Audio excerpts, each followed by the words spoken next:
បាទជំរាបសួរពុកម៉ែបងប្អូនទាំងអស់គ្នាបាទថ្ងៃនេះជួបជាមួយខ្ញុំបាទនៅការក្រវីដងឯកអណ្ដាតជួរបាទអណ្ដាតជួរទើបធ្វើរួចថ្មីៗជាមួយតែលឺព្រោះយ៉ាងណាសូមរងចាំទស្សនាទាំងអស់គ្នាបាទ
បាទមកចាបងប្អូន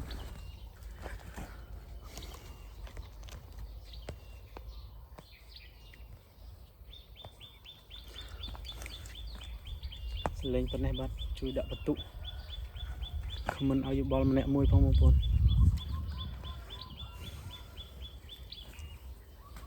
លេងខ្សែជួរបាទតែជួរពណ៌ខៀវស្ងាត់បាទ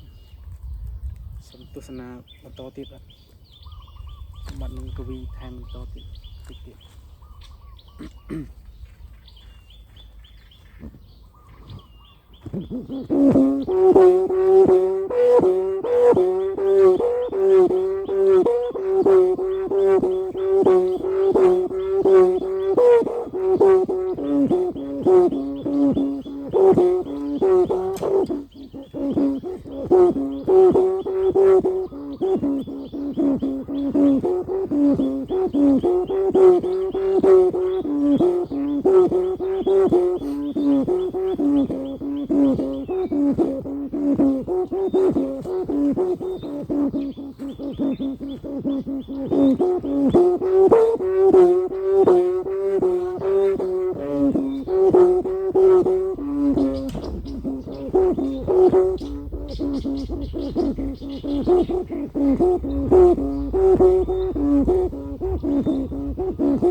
បាទមិនដែរពុកម៉ែបងប្អូន